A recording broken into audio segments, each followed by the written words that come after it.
you could do it. Congratulations. Oh, thanks. Director of Scientific Research, eh? Top of the tree. Wait till I tell Betty. She'll be tickled pink. This calls for a celebration pint. No, Sandy, sorry. Lots of work. Oh, come on, Ed. Your galley slave days are over. We all know it'll be Sir Edward next. Oh, do we? Of course, and you know it will if you play your cards right. I'll play them my way.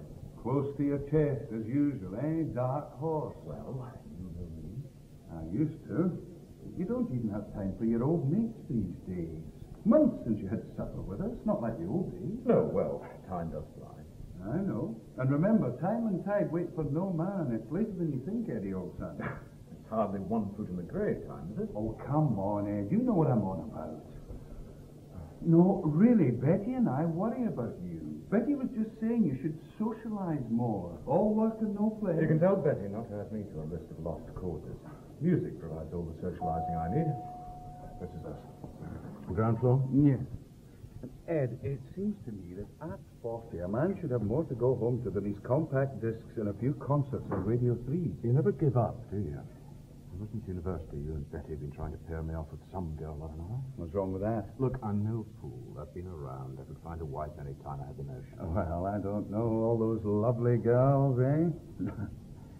Not that I don't envy you, old lad. I always expected one of them would have her wicked way with you and bang into the matrimonial net like the rest of us. Don't be naive, Sandy. The woman doesn't exist who would lure me into marriage. Love 'em and leave 'em. Is that it? Now you're getting warm. Wedlock is no longer the only answer to a promising relationship. Well, maybe. Would never have done for Betty. If you made sure it wouldn't, as I recall.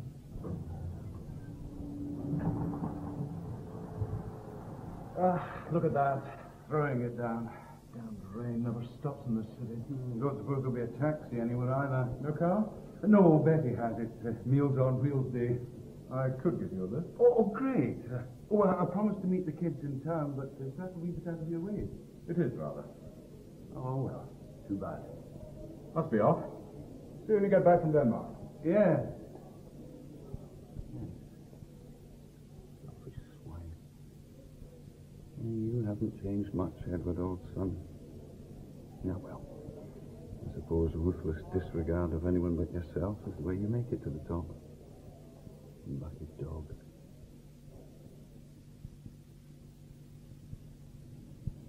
God, what a bore the man is. You'd think with his mortgage, his whining wife, not to mention 2 tedious adolescents, that he'd keep his mouth shut. Sir Edward, eh? That would be something. This bloody rain. Can't do a thing out there. Good God, what on earth? There's a woman on the road. She'll get herself killed. Watch out! Stupid bloody woman! Running down the middle of the road! Trying to get yourself killed? Please, could you give me a lift? Well, depends on where you're going. Only to Carmen's place. Oh, very well. Get in.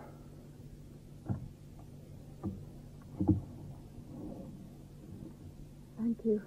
Thank you. I'm so grateful. You should be grateful to be alive, running about on the middle of the road in a night like this. I'm sorry. And so you jolly well should be. You could have caused a nasty accident, got us both killed. I just missed the bus. There's always another bus, young lady. But you've got only one life. Carmen Place, did you say? Please, anywhere near there. I don't want to take you out of your way. Very considerate of you. So happens I live just round the corner.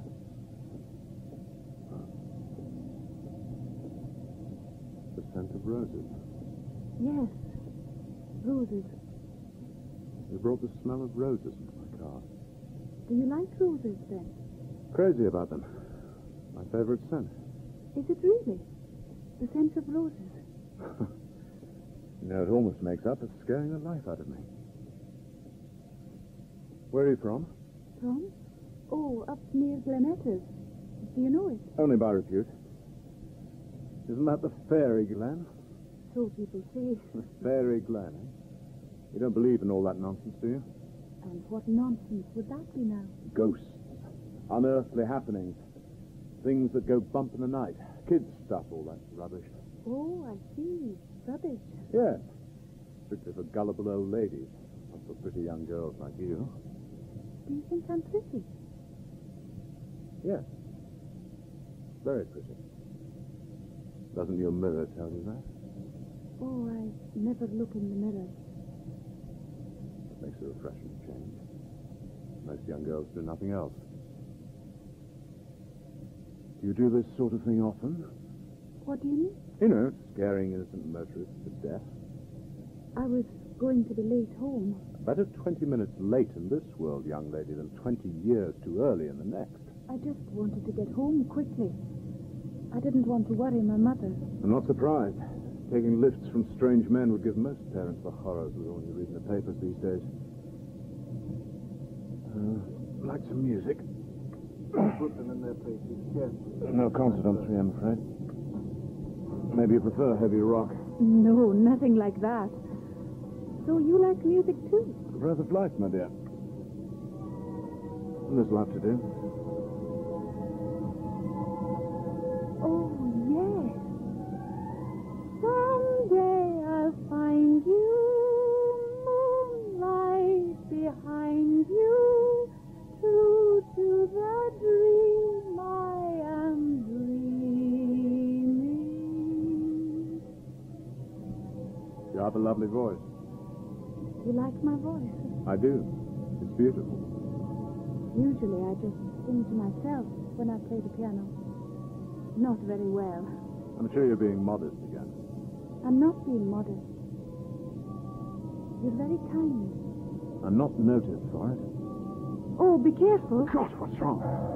You almost missed the T-junction over there. The Common Place is just round to the left. That warning was a little late. We could have had a nasty accident.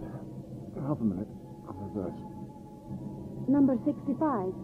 Just here, across the road. The house with all the roses in the front garden. Yes. Appropriate. Well, here we are. You've been so kind. I'm so glad I've met you. It's been a great pleasure. At least the rain stopped. Good night, then. And thanks again. Good night. Hey, What is it? just don't go accepting any more lifts from strange men. I won't. I promise. You'll be the very last. God, what a stunning girl. I don't even know her name. Imagine meeting someone like her, right out of nowhere.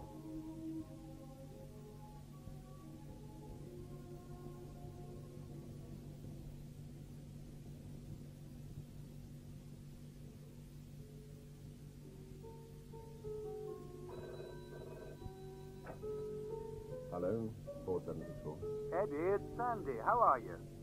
Fine, thanks. How was Copenhagen? Oh, fairly busy week, but I think we've been successful. Good. Betty says I've got to remind you promised to come round tonight for a drink. And just a few friends. Tonight? Yes, I told her you'd forget. No, I haven't, but well, I'm rather busy right now. You said you'd come. You promised Betty you'd come for our wedding anniversary, so I'm not taking no for an answer. Well, I'll think. No, you damn well won't see. You'll come. You are our oldest friend, for heaven's sake.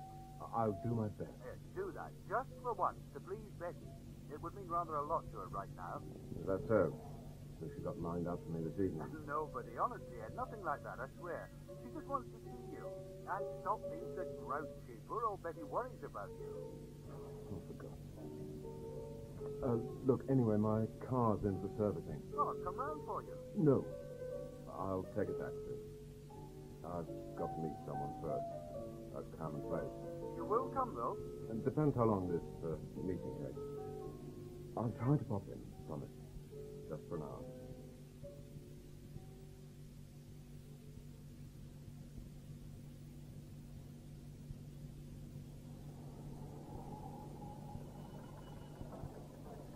That is Salmon's Place, Johnny. Number 65. Yes, this is the hunt. That'll be 2 acres. Keep the change.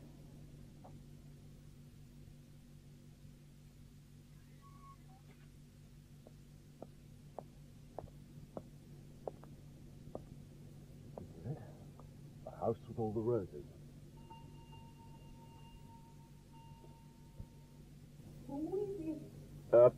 May I speak to the young lady, please? Just a moment. I'll open the door.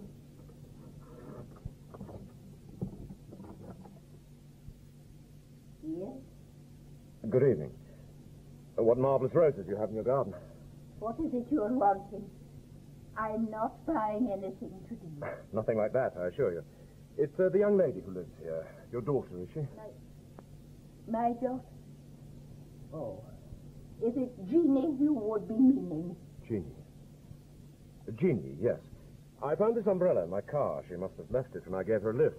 That does not belong to my Jeannie. Oh.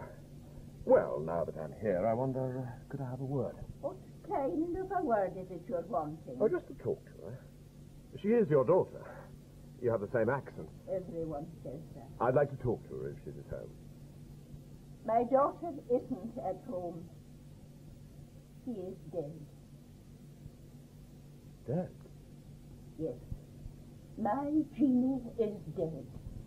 Dead? Oh, my God. When did this happen? A very long time ago. But that isn't possible. It was only last week I saw her. There must be some mistake. You're just like all the others, aren't you? What others? That umbrella. It isn't hers, and you know it. You men. You all have to have some excuse. Anything will do to come back to her. I'm sorry to have troubled you. I've obviously made a mistake. I gave a young lady a lift last week when she missed her bus. I thought this was her house. I must have got the number wrong. Happens easily with these terrace houses, all alike. Oh, no. This is the right house. And you all give her lifts, too, don't you? All? Yes. All you men. Coming to the door with the same story. All right. I've made a mistake. I'm sorry I troubled you. No, wait. I can't talk to you out here. Please come inside just for a moment, and I'll try to tell you. No explanation is necessary, I assure you. But it is. You have a nice, kind face. And Jeannie would want me to tell you what happened. I know she would. Very well. Just for a moment.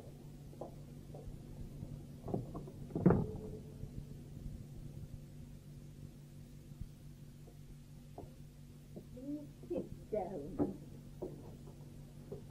Are you cold? No. I'm fine. Are you sure? It's very dark in this room. I keep the curtains drawn. Sun fades everything. This was my Jeannie's room. This is the piano over here. She practiced every day. Oh, such a sweet voice she had too. I leave her music out, just the way it was when it happened. No one plays the piano here now, not like her. But this photograph. You recognize her. Oh, yes. What happened? My Jeannie was studying music, you see. For 5 years at college. Extra lessons. It was hard work. She had a job in a hotel to make some extra money. Oh, I hated her doing it, but we've always been tight for money, you see. Her father died when she was 2. She gets her lovely voice from him. He was a musician like her. Well, that night after work, she missed the bus. A man stopped. Perfect stranger. Gave her a lift. He didn't know this area, just passing through. There was a head-on collision at the T-junction down the road there. He was killed instantly. But that's awful. What about him? The driver, he got off scot-free. Not a mark on him. How terrible for you. It was terrible. A month to the day after it happened, the first man came. He dropped her at the gate, watched her running up the path. Like yourself, he'd taken a wee fancy to her. You said there were others. All these men like yourself, looking for her. All kinds of men, but all telling the same story. Oh, Jeannie, Jeannie. I'm so sorry. It's all right. You see, it means my Jeannie's thinking of me. We were always close. She never gave me a minute's worry, not like some girls. Yes, I remember now. What do you remember? Yes, that night. She said she didn't want to be late home because you worried about her. Oh. It struck me then how many girls her age would have given that a second thought. I still feel she's trying to come home, trying to tell me that someday she'll find me again. Well, yes. I hope so. I must go now. Are you all right? I'm afraid you've had a shock. I'm all right, really. I just can't believe it. The girl I met, your Jeannie, so warm and alive. I must go. You will come again, won't you? You've been so understanding and kind. I'm sure Jeannie will be glad we've talked together. Yes. Yes. Goodbye now. You will come again. You will.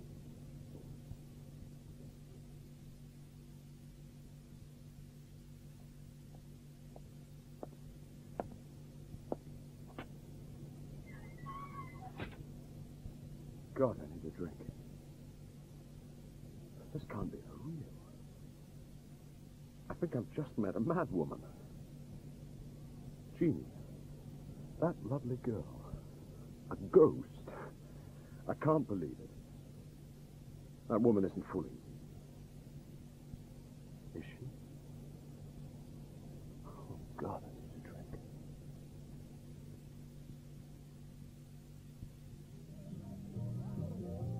Eddie, darling, oh, I really thought you wouldn't come. It's lovely to see you. Hello, Betty. Oh, Sandy. Oh, look who's here, the new director. Ah, yes. Get him a drink. Now, I'll be back. Don't go away, Eddie. Oh, I'm glad you came. Whiskey, Dick? Yes, and go easy on the walk. Right. There. Cheers. Cheers. A many happy returns to the wedding, Betty. Thanks. Woo, that must be the last of them. Excuse me. 17 glorious years, eh? She looks good in them, don't you think? Yes, she does. Oh, cheers. That's what a happy marriage can do, Ed. Good girl. What's wrong?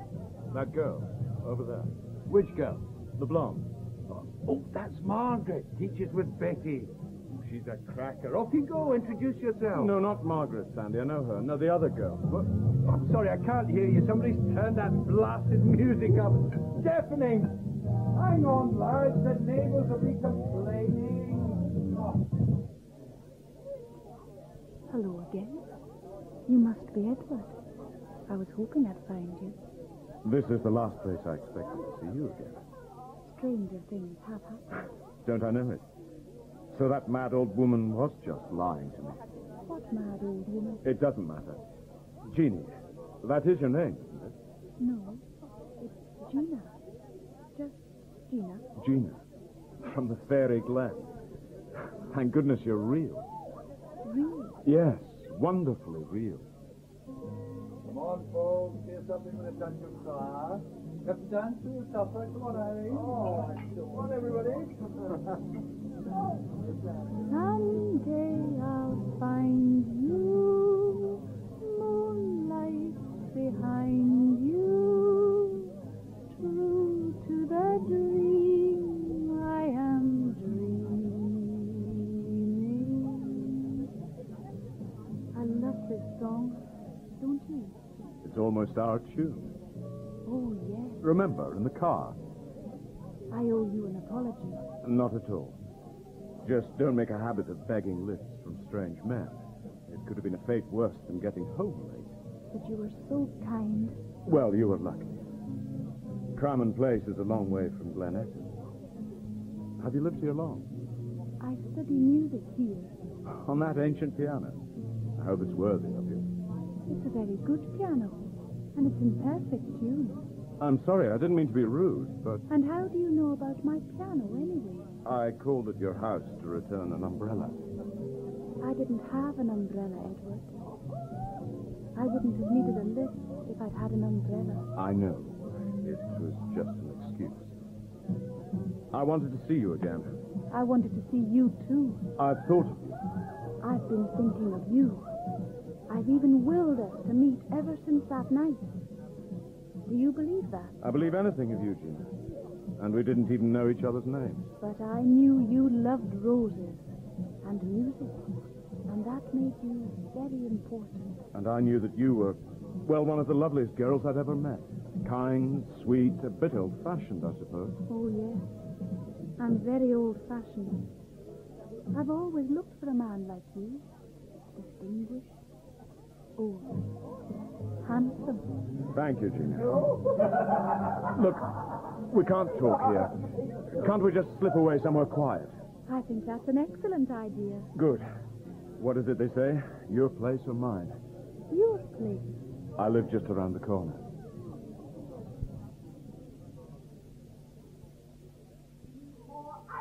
Yes, I'm doing my best, darling. For heaven's sake, get Eddie another drink. Yes, okay, where is he? Over there by the door, looking terribly lost. I thought he was going to chat up Margaret. Well, I simply don't believe it. What is it?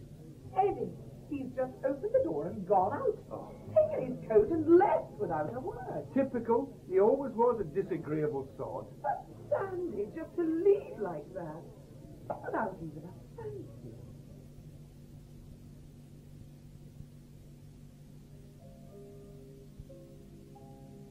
Whiskey?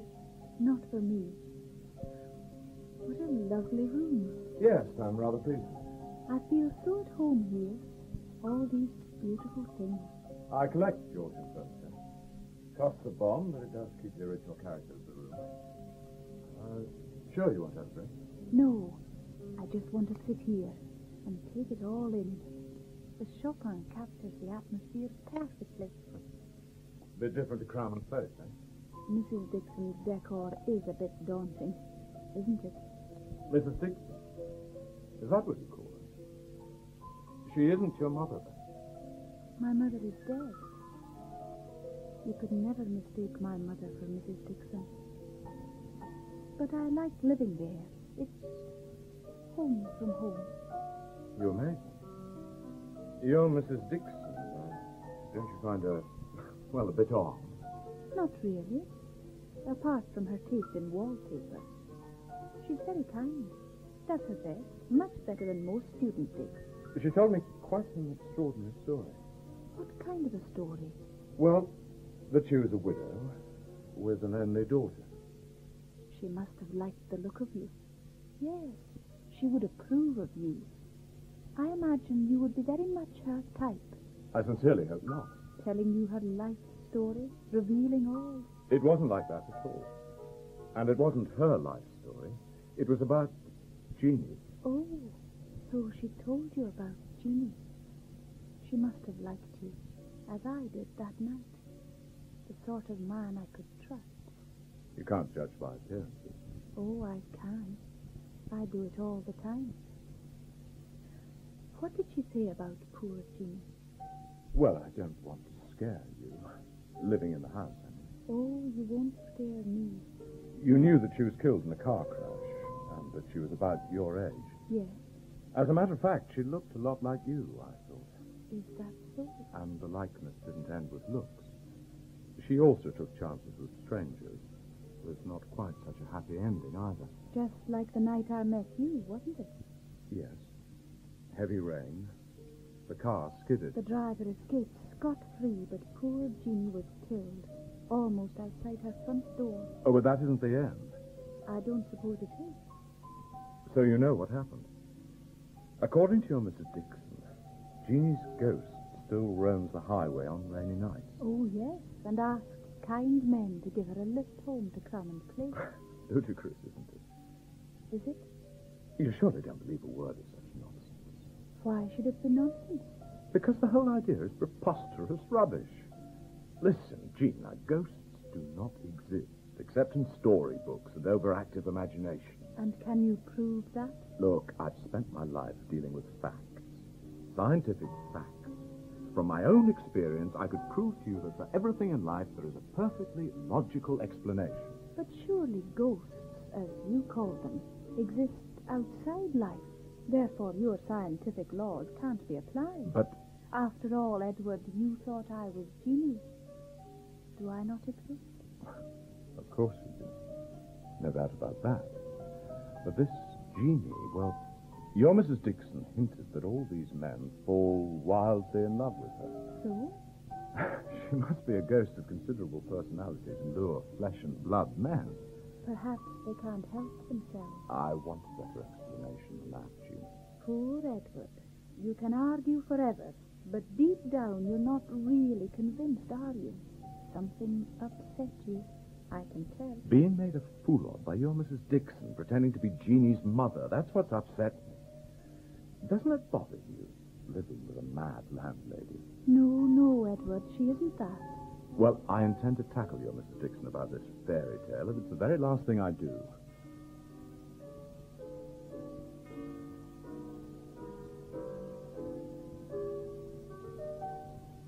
I must go. Really. Damn and blast that car of mine. I hate not being mobile. Look, I'll walk you home. It's a horrible night. Listen to the rain. Don't go, Gina. It's been lovely meeting you again. And we'll meet again. And again, I hope. Look, there's a Bernstein concert next Friday at the Usher Hall. I can't afford that. I can get you a ticket. Would you? Yes, but only if you'll promise to have supper with me afterwards. All right. Tell you what, I'll come for you early.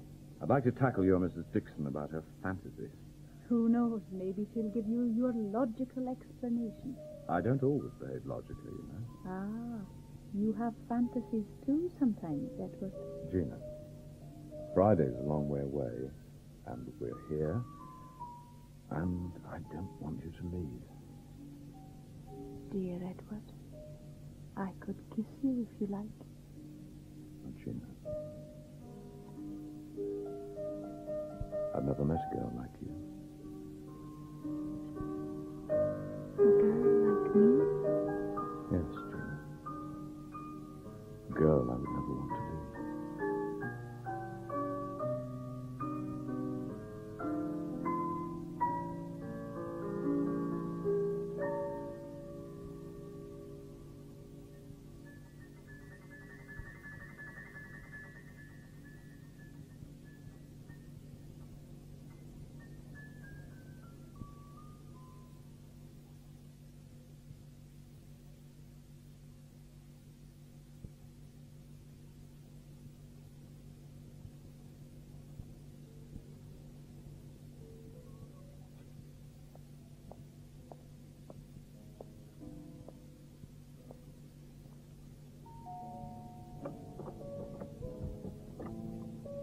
Oh. Good evening. I saw you coming up the path. Gina's expecting you. Come in. Oh, dear. Just Gina Francis. You're the visitor, dear. Hello. Edward? I've got the kettle on. Thank you, Mrs. Dixon. That was Mrs. Dixon. The very thing. What's wrong, Edward? Wrong. Everything's wrong. This can't be the right house. And this room, it wasn't like this at all. But you described it to me. You said it was awful. So it was. Half this size, shabby, all dark brown paint, a horrible beige wallpaper, but not like this. Not this cheap modern junk, all these hideous jazzed-up colors. I agree with you. It's not my taste either. And the piano. Beautiful.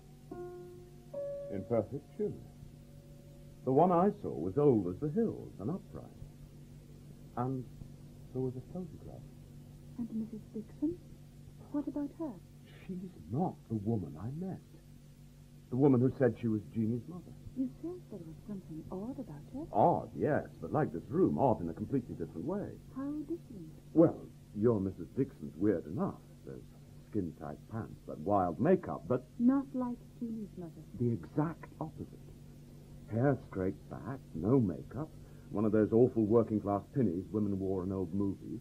About Mrs. Dixon's age, 50 perhaps, but old, faded, sad. I can't describe it. I can.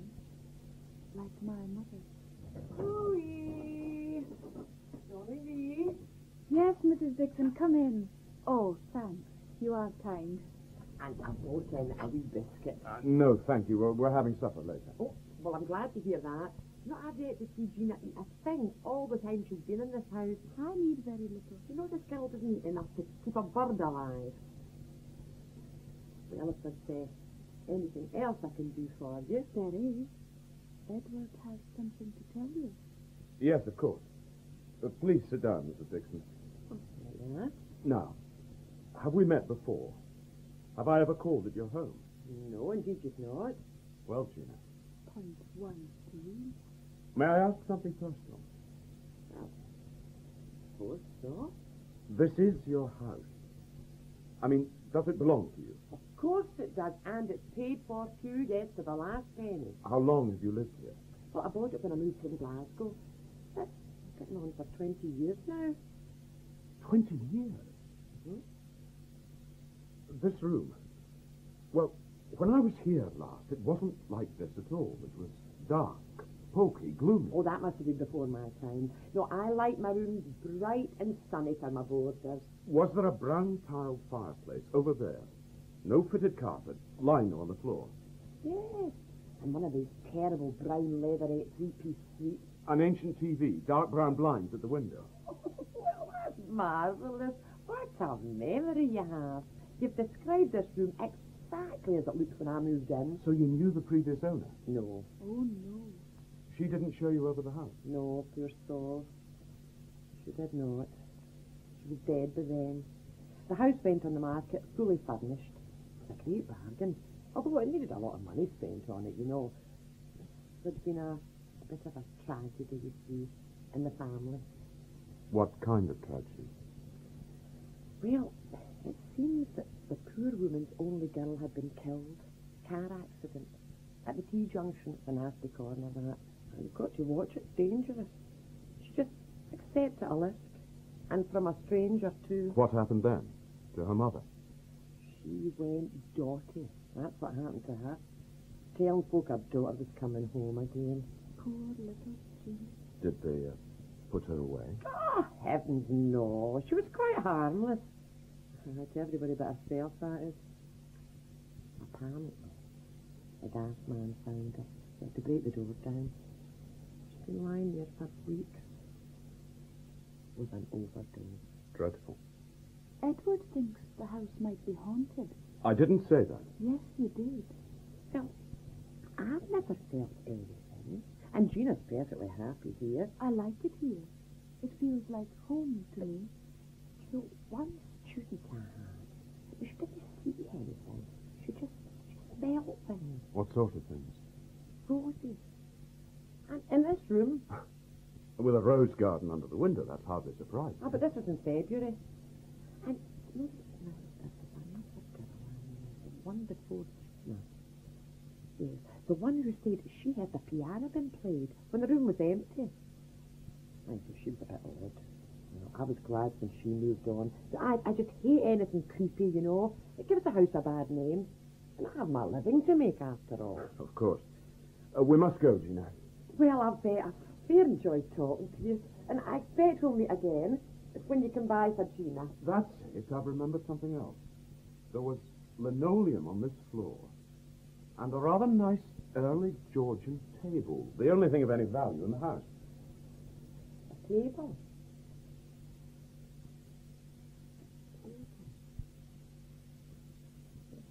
Come out here a minute.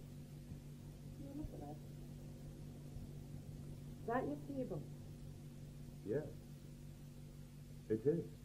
Well, you see, now everything else in the house, it just went for peanuts, you know, but they told me that that table was a genuine antique, very valuable, so of course I hung on to it. I've told her she's not to sell that table, Edward.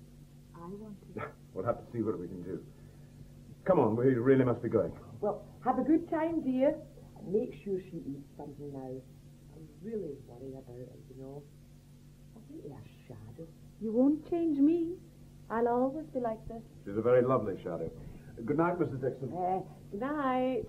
Nice to have met you. Certainly given me plenty to think about, that's for sure. Oh, look at that weather. Rain again. Come on, Edward. We'll make a dash for it. Goodbye, Mrs. Dixon. Goodbye.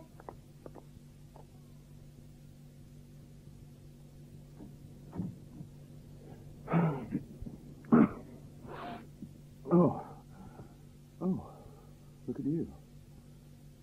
You didn't even get wet. No, I'm fine. I ran between the drops.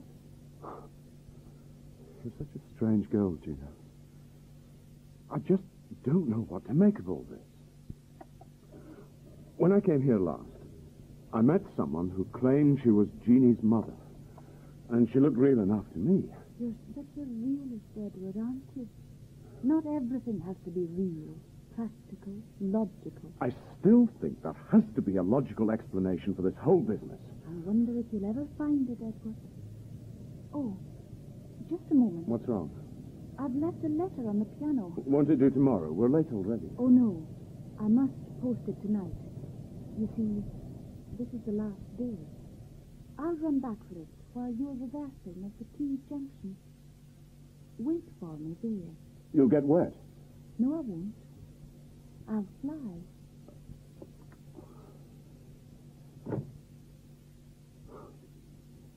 This bloody rain. Glass is all misted over. Can't see a bloody thing out there. Can't see. Watch out, bloody idiot!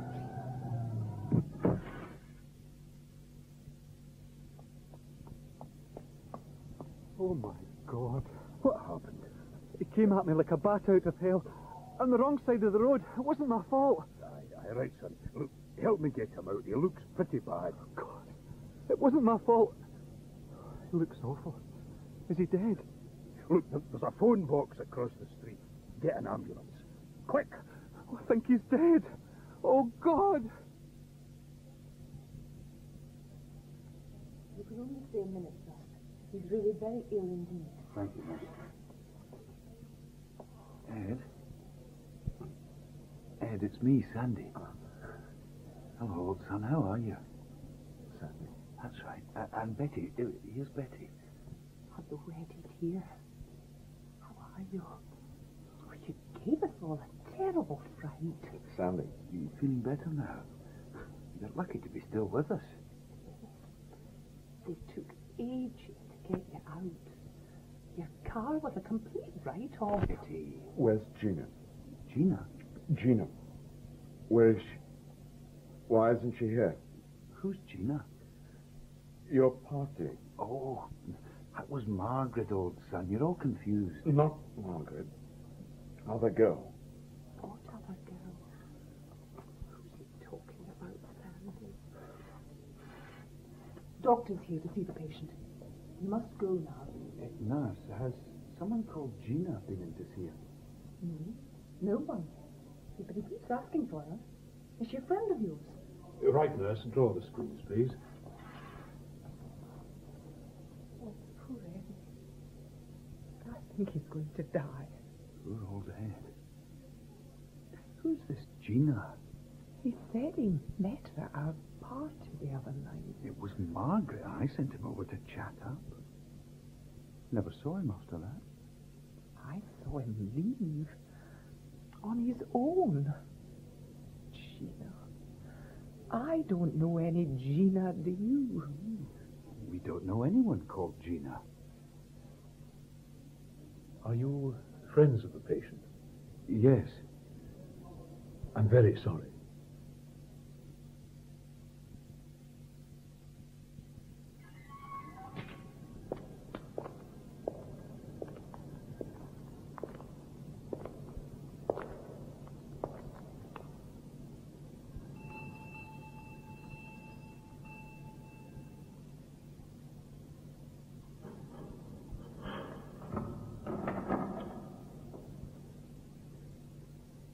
Mrs. Dixon, is that you?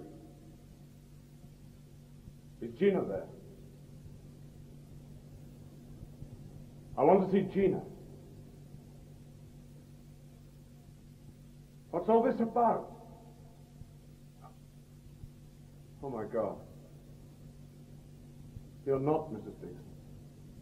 I'm Jeannie's mother.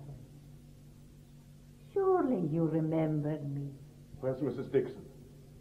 I don't know any Mrs. Dixon. You must. It's her house. Get her. I want to speak to her. And I want her to tell me where Gina is. Now. I don't know any Mrs. Dixon. And this is my house. It always has been. We've been expecting you. Expecting me? I don't understand. Of course you do. You're the nice man who gave my Jeannie a bisque bone. But this is all wrong.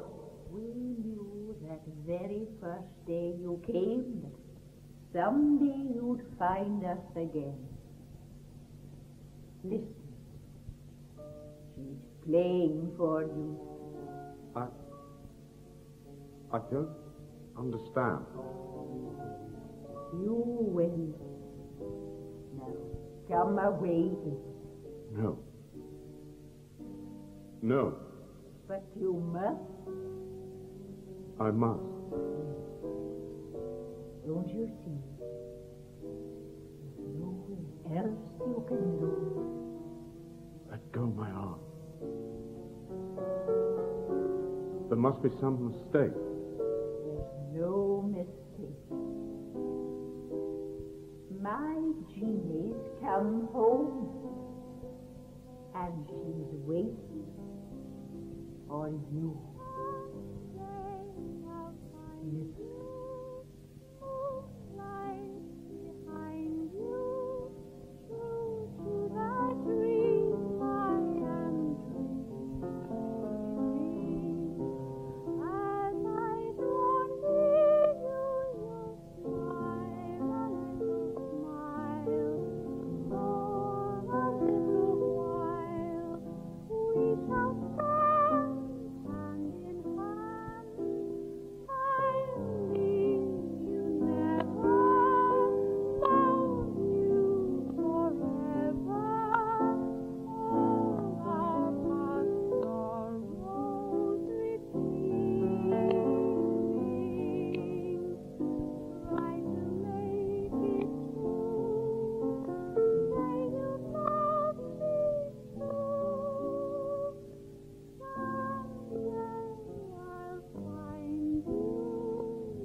In Someday I'll Find You by Alana Knight, Edward was played by David Rintoul, Jeannie was Gerda Stevenson, Sandy was Paul Young, and Betty was Juliet Cadzo.